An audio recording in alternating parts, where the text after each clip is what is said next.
This podcast is brought to you by RPM Studios, located at 1027 Camels Run Road in Carnegie, Pennsylvania. RPM Studios offers a full line of digital media production services, such as podcasting, live streaming, video production, post-production, multi-track recording, digital graphics. For more information, please check out our Facebook page at www.facebook.com/RPM Studios. Now on with the show.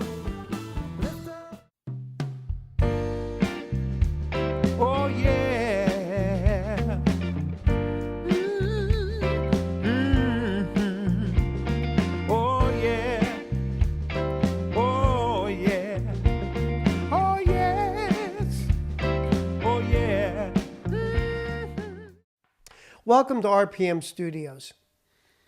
Recently I wrote that to all things, relationships are created to feed the soul. In this RPM faith-based podcast series, we're going to interview religious leaders from all different types of religions and other people that have found their religion and faith has brought them to find their path in life. I hope you enjoy this series. I'd like to welcome you to our new podcast show, Relationships. This is John Merola, an ordained minister from Newcastle, Pennsylvania. He is the director of Empower School of Ministry. John, welcome. Thank you, Ron. How are you today? Great, thanks. Fantastic. John, you and I have had a number of conversations now, and I'm excited about today because of the conversations we get into. Tell us a little bit about the Empower School of Ministry, please. Sure.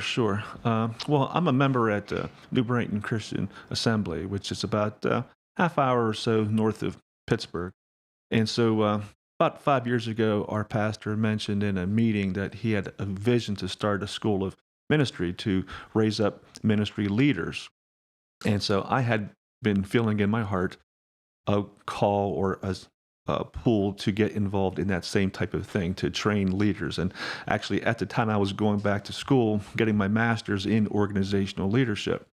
And I've often been a student of leadership, just doing reading and study on leadership. So I really felt drawn to want to be part of this.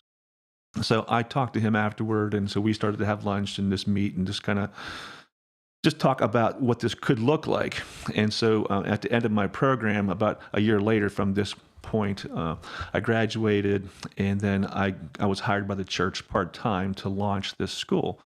And so just through a lot of prayer and just finding some old notes and old things that I had gathered over the years, I was able to get this school started, get the curriculum going, and we started to advertise and to market, and we launched with 8 students in 2016. And so now here we are, we're in our 3rd year, and we're not a huge school, but we just love the fact that we're out there helping people find their calling and to discern what those next steps might be in order to live out that calling.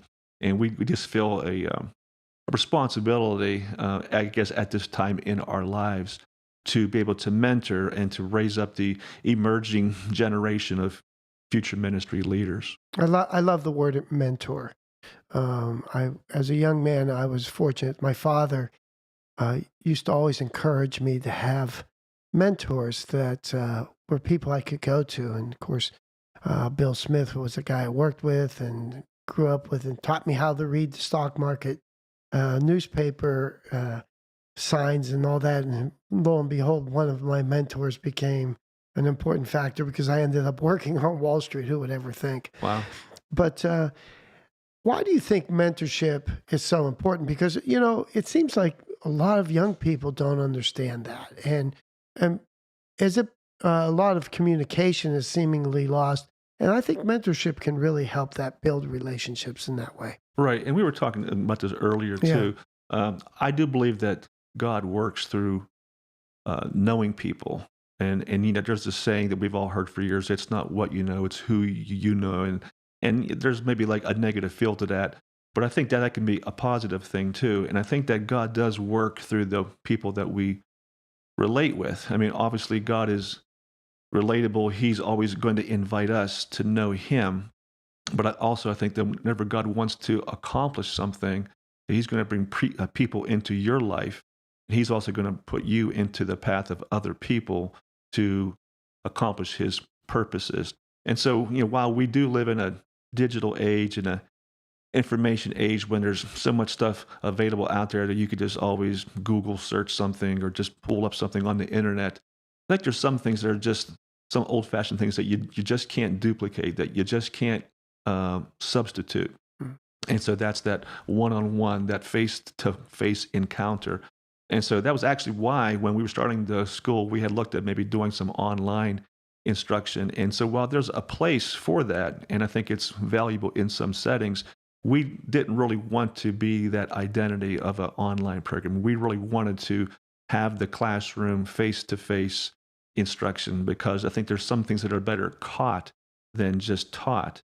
And I like that. I do. Yeah, and so I think that there's just that need for us to see things modeled in front of us, and to see and to hear from other people who have been down that road. And so, while it's nice to have the opportunity to find things at your fingertips and just pull up information, the danger is that we feel like we don't need other people because we can just always go to the internet and find whatever we need. And so I think that that's a false thing in our current generation, where maybe people are, they're trained that like that's their go-to, that's their default, is just to do an internet search. And I do it all the time too. So I'm not saying it's not a valuable tool. It certainly is, but that's not to replace the one-on-one interaction. That's not to take the place of the people that God puts into our paths to, like you said, mentor us and to pass on the wisdom and to model things for us and to just pick up certain things that we need and to speak into our lives and to just walk alongside of us as we move down that path that God has for us. Yeah, I agree with that. I mean, relationships are just that. They are sacred ground for us to actually find out who we are through relationships. And when we embrace a relationship of any type, it is really your opportunity to find who you want to be there, or who you're going to be. And the mentorship in that type of relationship is so important, because, as you know, when you teach somebody, you end up learning more about it than the person maybe that you're helping learn. Absolutely. So I see that as a real plus in the Empower School of Ministry. When you guys started, how did you draw up the curriculum of how you were going to teach and what you were going to do? Well, we had some meetings and we just talked about what we wanted the school to look like, what courses we wanted to teach. Obviously, there's many things that you could go into, and so you can't take time for everything. But we had to sort of narrow it down to what we thought were going to be the more important aspects. But so what we really wanted to center on was helping people. It was to help people discover their call, Mm-hmm.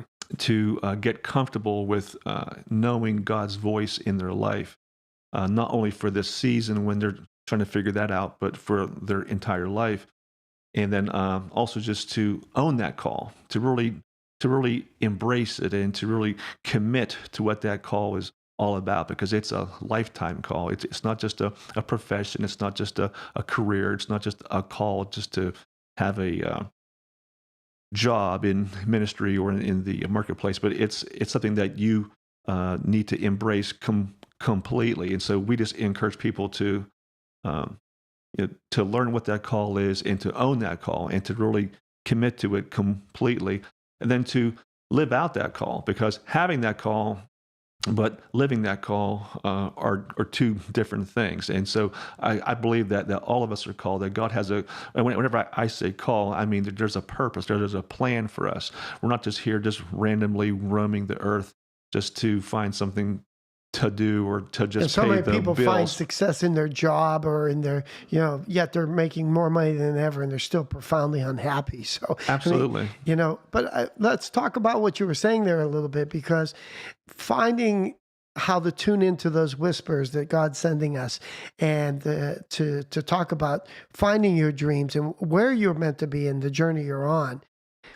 how do you guys draw that out? I mean, talk about a little bit about that. I mean, just, it takes a long time.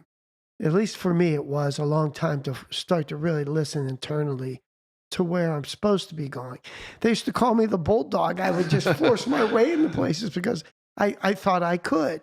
And, we've talked about this too. You're taught that you could do anything you want as long as you believe in what you're going to do. Well, I think that's great. We'll talk a little bit about that later. But how did you guys come to the curriculum to help people start identifying those whispers or those dreams inside them that God sets forth? Right. Well, I'm thinking of two things. Basically, the first thing is that we live in a very noisy world, and just a lot of competition, if you will. Just a lot of things that are going to compete for your time, for your attention. And so we just try to encourage our people to turn down the volume, if you will, of the world and just the noise and all the busyness of life, because I believe that God is always reaching out, that He's always speaking to us in certain ways. But if the volume of our life is just too loud, then it's going to get drowned out. So we like to get people to... And don't we kind of see that going on? I mean, you see these kids going from school to soccer practice to, piano lessons to, and with the advent of what you're saying, the cell phones and the videos and all that, we're completely embraced in like this non-quiet world anymore. I mean, you go to the library and it's just amazing. It's actually people talking. It used to be a quiet place.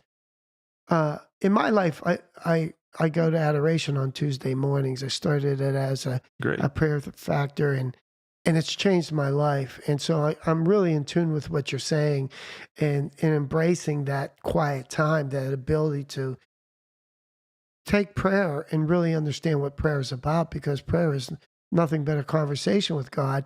And also, isn't it more of a tooth sharpening, so to speak, in learning to hear those whispers inside your heart? Right. It's, just like just even in just a very natural example. I mean, we met, and so, as you get to know people better and better, you just get to know their voice.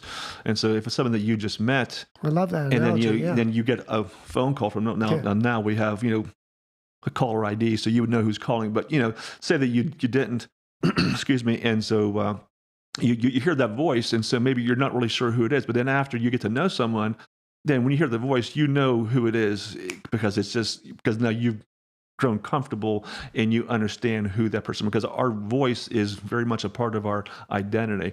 I was just telling someone that the other day, there's like almost 8 billion people on the planet, but every single one of them has their own unique, distinct voice. It's like almost like your fingerprint. And so, God's voice, I think, is also distinct and unique. And so we have to become comfortable with that. And so, like I said earlier, one way is that we get people to get more comfortable with being quiet and to, find some way to make some time in their day, make some time in their life to be more intentional, to listen and to be quiet. And then secondly, we like to get people to realize that God is always speaking to us through His Word. Obviously, we're a ministry school, so we teach the Bible. And so, there's a lot of different views on what the Bible is, but we hold that the Bible is a divinely inspired book. It means that God is the one who authored it through human vessels. But so really, when you're reading that book, it's more than just ink on a page. It's really God speaking to you. And so we try to get people to really appreciate that and to learn some good habits of study and some good habits that will help you to just draw out the meaning and to draw out the voice of God that are in those pages of your Bible that you could do anytime, anywhere. That's interesting. And really seeing someone focus on that, because obviously studying, people are so accustomed to reading a book, studying it, and getting a test.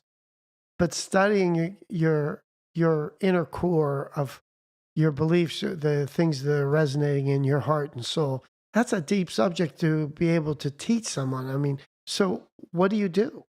Well, I think one thing that we really try to do too is that we don't give any tests in our courses.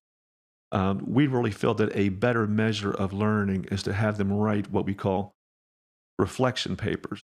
And so this is what you're talking about. So that will force them into a time when they have to reflect on what they're learning and how to integrate that learning into their everyday lives. So, it's not bad to have a test where you're going to answer A, B, C, or D, or true or false, or whatever. But we really felt better about just having people write papers. And we're not trying to be overly academic, but it's more for the purpose of giving them the opportunity on a regular basis to reflect and to think, okay, here's where I was when I came into this class. Here's where I am now. Here are the things that I've learned, and here are the ways that I plan to put it into practice in my life. So it's just a good practice for them to know how to sort their thoughts and to interpret those thoughts and to put them into their own words. And so I think that's a big part of our program, is to get people to learn how to reflect and to articulate those thoughts back to other people. It's interesting you bring that up, because I actually did do that this morning for this podcast. I wrote some basic thoughts on relationships and how sacred they are, and most people see relationships not as a opportunity. I did some reading on the 5 or 8 most reasons why people get married. I want to share these with you and tell me what you think here.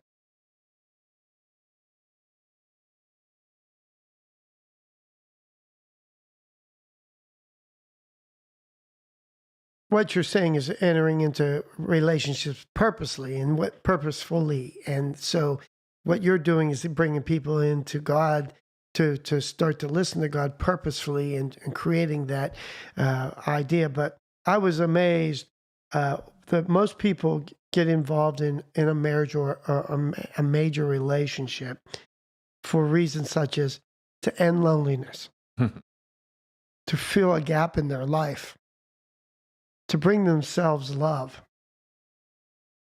or someone, or to bring love to somebody, and depression, which I thought was just amazing. Well, at least they're not doing drugs, right? Improve their sex life was a big one. Recover from a past relationship or relieve boredom. I mean, I don't know how successful that marriage might be if you told your wife, I'm glad we got married because I got rid of all that boredom. I was bored, yes. No, I think that it does sort of, teach a truth that we see in the Bible. Just very early on, we see, when we read about God made the garden, he put Adam and Eve in there. And it says that, well, God said, it's not good for man to be alone, and he made Eve, who was going to be his partner.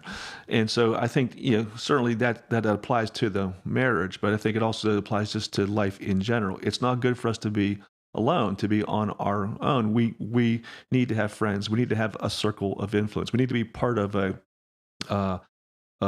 circle where we're giving and we're also receiving. And so I think that's how we grow. And that's why when we're born, we're put into a family. And so when you're in a family, that's where you thrive. When you're not in a healthy family, then you don't. And so I think we need others around us, not only for what they're able to input into us, yes, but also for us to have an opportunity to input into them.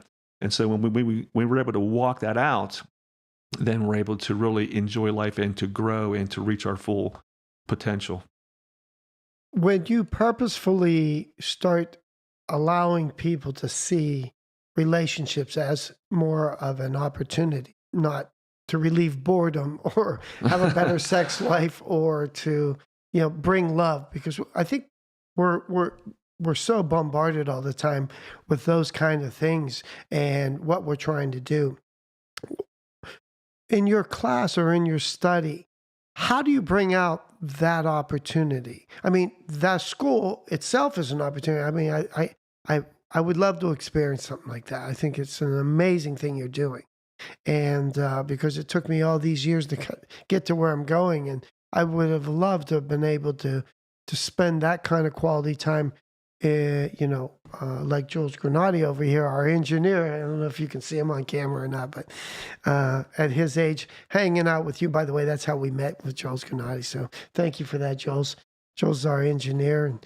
And so anyway, the idea, quite frankly, is to see these young kids or young people. I call them kids. I guess that's not right anymore, but to see that opportunity to be able to offer that fertile ground of growth. We know that that's the highest form of love, to give someone the fertile ground to be able to make adjustments and be who they are and grow from that. Right. What are you guys doing in that regard, you guys being the Empowered School of Ministry? What do you do as far as a class setting or to help that? Right. So, I mean, we were very intentional about naming our school. And so when we were thinking about, who was, what was going to be our identity, what would we like to be known as? And so just through a lot of prayer and just thinking, we did land on that word, empower. And I was thinking about that because I'm thinking, what's an empowered life look like? And so we use that term, but, what's it mean to feel empowered? And it means to give someone authority or power to do something. And, when you feel empowered, that means that you feel confident about your future. You are excited. You have a vision for your future. You see something good in your future. And also you feel equipped and you feel ready to go do whatever that might be. And also you just feel like you're doing something meaningful, something that's important with your life. So I'm saying all that to answer your question, because I believe that there's a lot of people who do down deep inside feel that they were made for something significant, but they're just not really sure what that is or even how to get there. And so what we tried to get across in our program is that the highest blessing that we're able to enjoy in life, it's not only what we're able to receive, but what we're able to give. Jesus said in Acts 20, verse 35, said it's better to give than to receive. And so we had that thread all through our program, in our classes, in our interactions with the students, and we also asked them to serve. So it's not just in the classroom. We have our classes, yes, but we also give them out-of-class assignments to serve and to have some practical hands-on expressions of what they're learning in the classroom. And so through all of that, what we tried to impart to them is that really that's the higher blessing. That's the greater blessing that we have in life is that I'm able to give something as a result of what I received. And I'm not just going to live my life only to be on the receiving end. And so I think when we do that, that's when people can really find the joy of living. They can really find that's something that's meaningful, something that's rewarding, and I feel like I'm really going to fulfill my purpose, because my purpose is going to always center around serving others. So that's really the general message. That's the general feel of what we try to do, is to get people to think about how can I serve? Because again, we call this a school of ministry, which might be misleading to some. Yeah, I was going to ask you. I mean, is that? I mean, if I didn't want to be a minister, but I would love to. I mean, I think this kind of education could be so helpful for so many curriculum parts of people's lives. Exactly, right. And because that word ministry, we use it in a broader sense. It's not just someone who just wants to be a vocational minister, be a pastor, be a missionary, be a preacher. Certainly, we can help people with that. But we see ministry as any area of life that God's called you to serve Him in. So if you're in business, if you're a nurse, if you're an airline pilot, if you're a stay-at-home mom, if you're a soccer coach, if you're a bus driver, whatever it is, and the list goes on and on. But whatever God's called you to do, and so when you realize whatever that is, if you do it unto Him, and you do it with your heart to honor Him and to worship Him and to obey what He's gifted you to do with your life, then that is your ministry. So it doesn't have to be in a pulpit. It doesn't have to be in a church. It's just that you see what you do as a a response to what God's called you to do. And so in that way, you're serving, because that word ministry just means serve. So it's just, serving God however he's called you to serve him. And so that's really the bigger picture. That's the broader sense of what we're trying to get people to understand, is that there's a calling for you to serve God somehow, some way. And so when you find that out, that's when you're going to really live an enriched, full life. Well, isn't really what God wants us to do is really become who he intended us to be. Absolutely. And that's through relationships, obviously. The only way we can become, as we were talking about earlier, you can't isolate yourself and really go off and find yourself. A lot of people think so. It's an important ingredient. But I think one of the main ingredients is what you're saying, is helping other people find their journey. And then in due course, you'll find yours as well. When you're doing this, this curriculum, to me, I'm sitting here listening to you, and I'm finding this so amazing, because I did ethical courses. They take time to teach you all this ethical stuff, and those I don't even think they're offered anymore in schools on business ethics and things. Maybe they are, but why don't they have more of this kind of education? I don't know. I don't know how to answer that question. I'm not really part of that kind of decision-making process when education. And so I don't want to get off on a side thing, but yeah, I'm not overly enthusiastic about the public education system as it is. But I don't know how to answer that question. I think maybe, morals might be just something that people are sometimes, they agree that we need them, but we don't always agree on how to achieve them.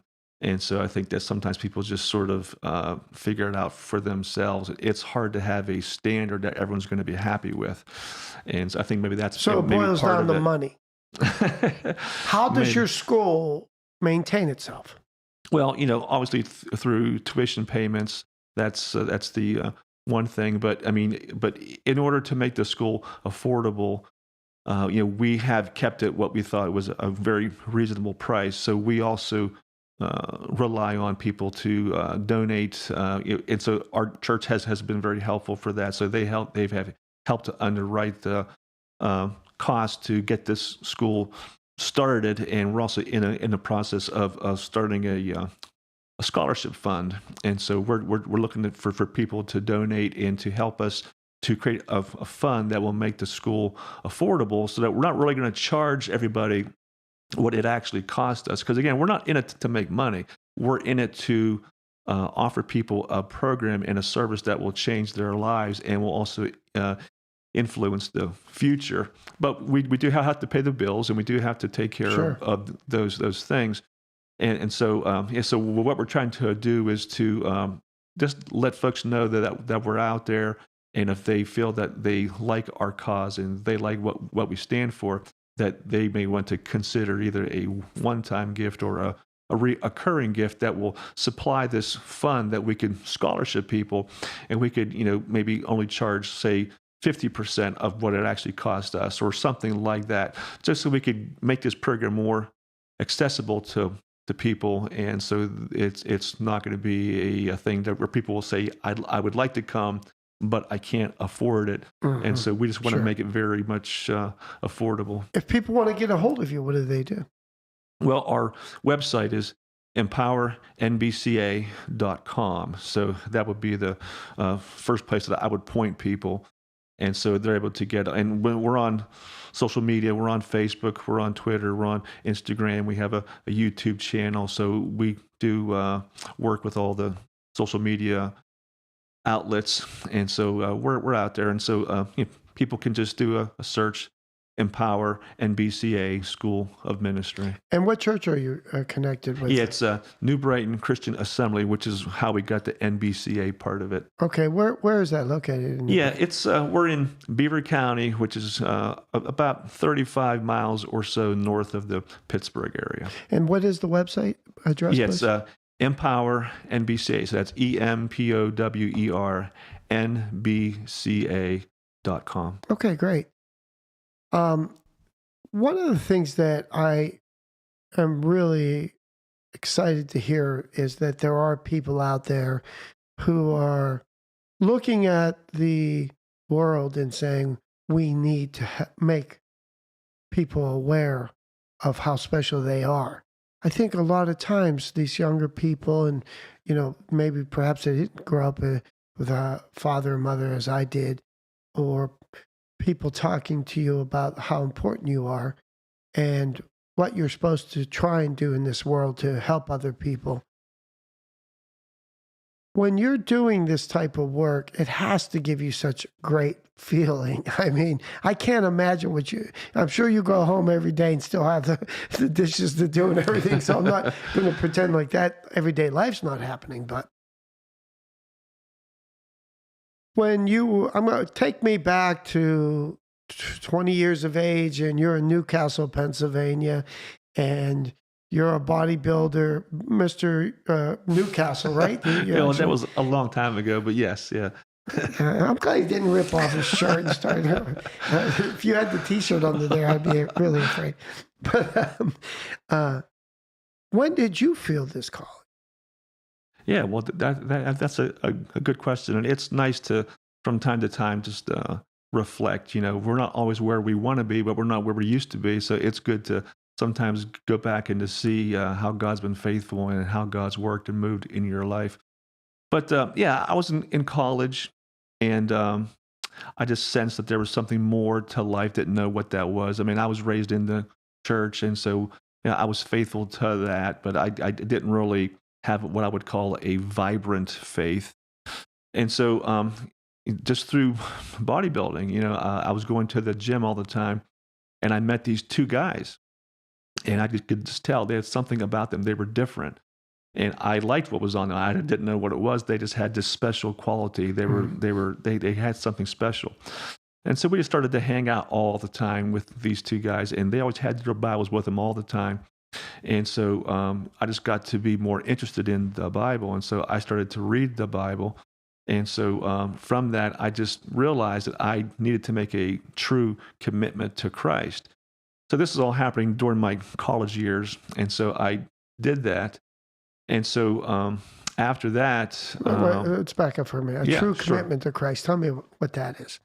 Well, just realizing that I'm not able to do anything in my own power to save myself. And so, like I said, I was raised in the church, and I was what I think you would call a good kid. I didn't get into trouble, but I still realized that I was lost. And so outside of Christ, I had no hope. I had no way of being right in the eyes of God. And so I came to that point where I realized that I was lost. I was lost in my sin, that I was not going to be able to stand before God and have anything to say unless I had a savior. I had a mediator. I had someone else to plead my case. And so I put my faith in Christ and what he did on the cross. And so for me, I made peace with God.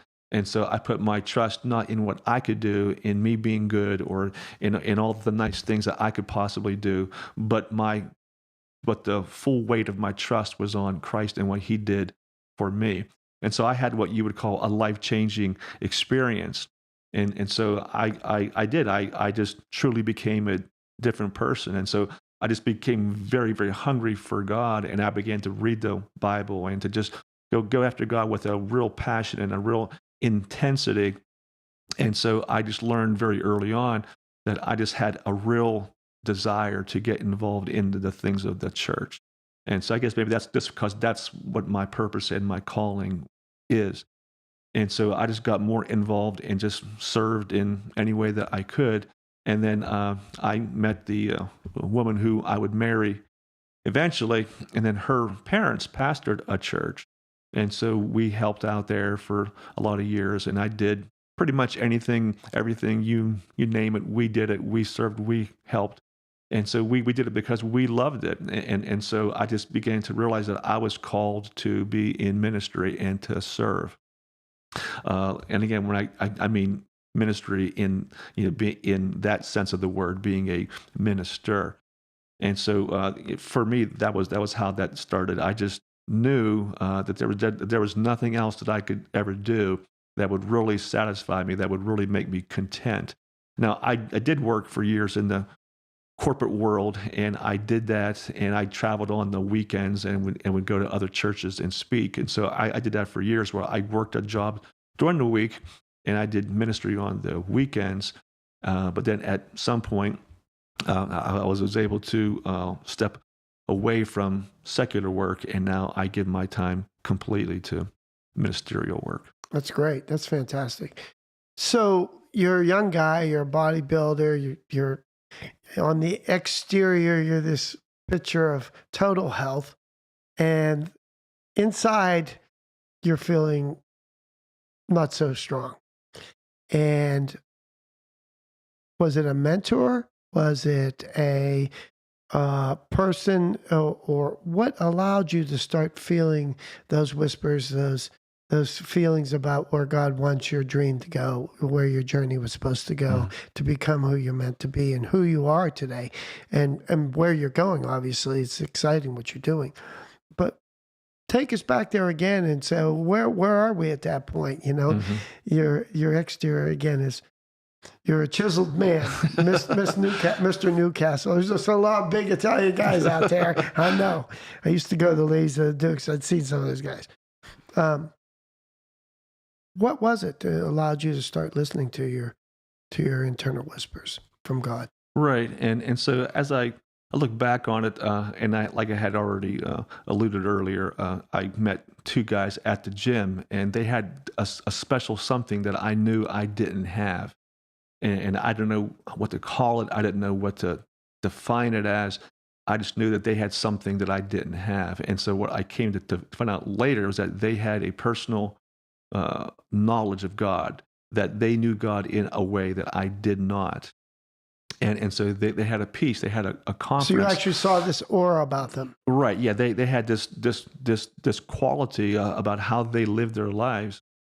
And so they were good friends to me, and so we ended up being really good buddies. I was in their weddings, and they were in my wedding. Wow, that's great. And so, so I'd say, yeah, that was the main thing. Just getting to know these two individuals, and so they helped me answer some questions about my life, and they helped me just to develop a love for God's word, and just to begin to sense and to see what God might have in my future. So I would say that those two individuals, Ralph and Tim, they were very, very important at that time in my life to help me get on the right path, and to just understand that God did have a plan and a purpose for my life. And so, while I always liked sports, that was how I even got into bodybuilding, was because I played baseball, I played football, I played racquetball. I would spend all my time at the YMCA just working out, because that's just what I enjoyed doing. And so, that was fun, but I knew that there was something beyond that. There was something more than just building muscle. There was something more than just, feeling healthy and sports achievement. I knew that there was something greater.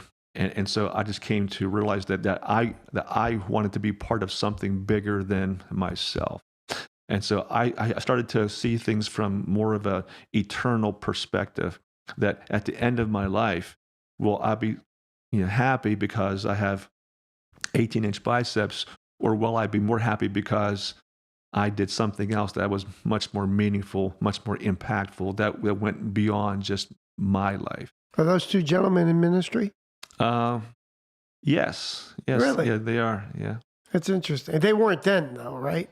No, they were. Yeah, they were actually going to Bible school, and then through just a series of events, they both transferred, and so they ended up going to some other schools. And so, yeah, it's just amazing when you look back and you see how God orchestrates things and circumstances and people in your life. And so, we have kind of lost touch now. We don't talk a whole lot anymore, but back at that time, I can see how God really used them to touch to bring you into my the fold. life. Right. Yeah, that's great. That's great.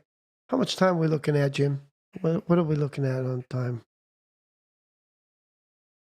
38. Okay, so we want to try and keep this around 45 minutes. So I know we're rolling, but don't worry, we'll edit this. Sure. Is there anything else that I didn't touch on today in this last 5 to 8 minutes that we have that you want to do? I guess maybe we could talk maybe like a little bit more about the courses that we teach in the program. Sure. So tell me a little bit about the courses and the type of curriculum that you do offer there at the school. Right.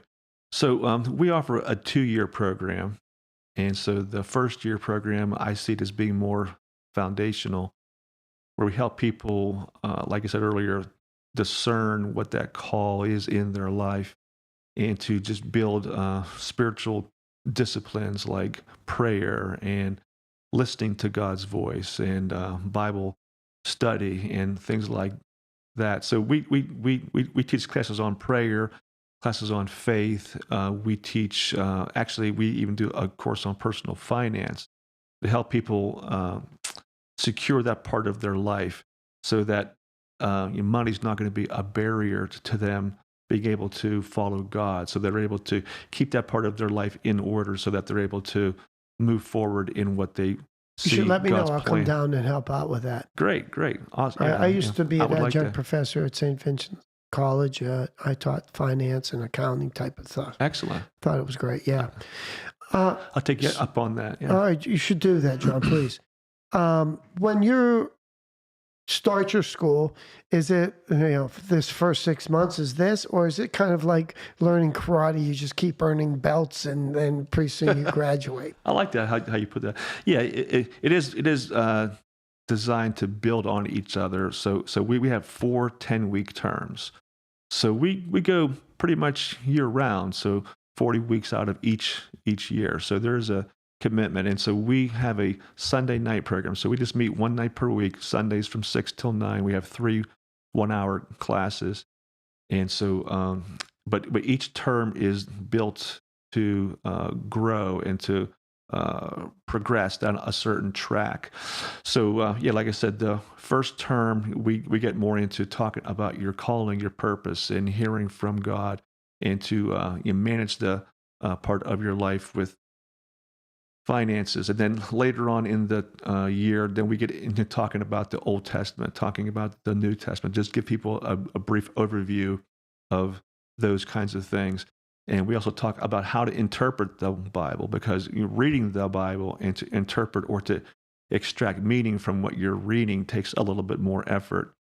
And so we talk about some of those things. And then in the second year, we go on the premise that during the first year that you've grown more comfortable with what your calling is, and now you might want to sort of specialize in a certain area, where maybe you do sense that you want to work with children, or that you might want to open your own business, or you might want to get into music, or you might want to go on the mission field. So that follows you through. So I do a 2-year program. What do I graduate with? Yeah, so then you would get a 2-year degree in ministry. So our church is part of a network of churches called the IFCA, which is the International Fellowship of Christian Assemblies. And so we partner with them, and so through that partnership, we're able to offer a 2-year degree in ministry from the IFCA Bible College. So we use part of their courses, and we do many that we did on our own. And so through that partnership, we have, I guess, there would be 12 courses each year, so 24 courses total. Is there any age bracket? No, and which is I think an awesome part of it too. It's for all ages and all stages, as I like to call it. So it doesn't matter if you're right out of high school, or if you're someone who's much further down that road. We have people who were in our school who were 18, people in our school who were in their 20s, in their 30s, some even in their 50s and 60s. There's people who have maybe are more seasoned in life, and they've come to a point where, you know what, I feel like I want to make a change, or I want to learn more, or I have more time now because my kids are grown, so I want to just go back to school and learn some things. So it's for anybody, not only people who are right out of high school just looking to make a path in a career. So you meet one night a week, Sunday nights. Is that Correct. correct? And so during the week, do they have take-home study stuff? Yes, yeah. So we asked them to expect to have an hour or two of study outside of the classroom for every hour that we spend in the classroom. So obviously that'll vary based on the students. Some people are better students than others. Some people read faster than others, whatever. But so we say, if you're going to be in class 3 hours per week, then you should probably allow 3 to 6 hours during your week of outside time for study, for reading, for writing, for prayer, and for various assignments. Do you have a mentorship after you graduate? Do these guys are they still remaining on staff to some degree where they, are around for the students that might need them? In the certain disciplines they may elected to go on, like music or finance or those type of things. Right. Yeah, so our second year program shifts from being more foundational to then being what you just mentioned, being more of a mentorship. So during the second year, based on your selection of the area that you would like to specialize in, then we do match you up with a mentor, or maybe even more than one mentor, which that you would spend time with them during the week, maybe with worship or with missions or with youth ministry. And so we do see that becoming something that even after that second year program is finished, that those things can continue, that you could still find time to meet with your mentor and to learn from them. And so our ultimate goal is to see that everyone, it doesn't matter what stage of life that you're in, we do encourage them to always have someone that you're mentoring, and always have someone that's mentoring you. So you should always have a Paul in your life, someone who's more of a spiritual father, someone who's speaking into your life. And you should always have a Timothy in your life, someone who's maybe a little younger than you, maybe not only age-wise, but just younger in the things of God, that you're able to speak into their life and to help groom them. I can't tell you how wonderful it is. I have a gentleman named Ricky McKinney. He's the CEO of the Blind Boys of Alabama, and he's one of those mentors to me. He's a fantastic guy, not only on a professional basis, but also on a spiritual basis.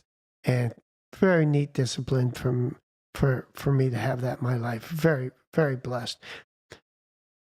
What do you do to reach out to the community? I know I'm going to kind of round this out, but I think we should close with this question. There's so many people in your community that have lived life, have so much to offer. They didn't go through your class, but what do you do as that outreach to bring those people to use their I don't want to use the word use, but to allow their expertise to come in and really change another person's life inside the school? Yeah, good. We do schedule guest speakers every so often, and we do bring people in to speak into our students. And so they may come maybe just for one session, they may come for multiple sessions. We have people, like we had said earlier, who maybe have a background in finances, or maybe they have a background in business, or they have a background in some other kind of a leadership role. And so they will come, and so they will speak to our classes on leadership, on servant leadership. We have people come and talk about marriage and family, talk about prayer, talk about just some general practical things of life. So yeah, we do like to bring people in from our church family, but also people from the area, just pastor friends and other business leaders and just other proven executives who have a heart to mentor and to pass on their knowledge to other people. I just think that's great because, so many times I've been sitting in audiences and I'm listening to someone speak and I thought, wow, that guy it's talking about exactly some of the things I've been thinking about deep down inside. So I think that's fantastic.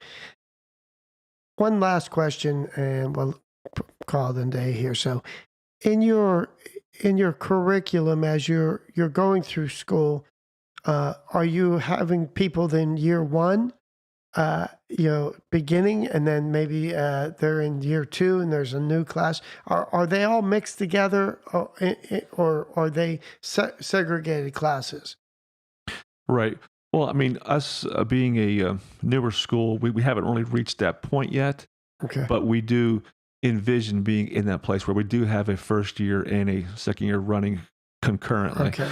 And so, what that would look like, I think it would be a mix of what you said. Is that I think that the first year and second year they would have their own separate classes, but at some point we would bring them under the same roof, maybe for a chapel service, or maybe for a outreach, or maybe for one class here and there, where they're able to mix and to help each other out. So it wouldn't just be one pure thing where they're all by themselves all the time, or a mix all the time. It would probably be a blend, a little bit of both. Right? Yeah. And I want to thank you so much for your suggestion of the baptism on the waterfall out of my ranch. So Good. I hope one day, in the very, very near future, you are doing a service out there in the God's blessed wooded area there. I would love that. Off the man. Me too. We're going to call it a day here. This is John Merola, an ordained minister, director of Empower School of Ministry in New Brighton, Pennsylvania. One more time, John, the website and perhaps a phone number where people can get a hold of you. Sure. Yeah, our site is www.empowernbca.com, and our number is 724-846-8820. Thank you. And thank you, John. Thank you.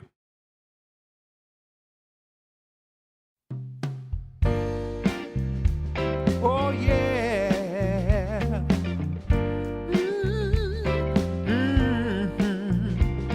Oh yeah. Oh yeah. Oh yes. Oh yeah. What did I hear you say that you're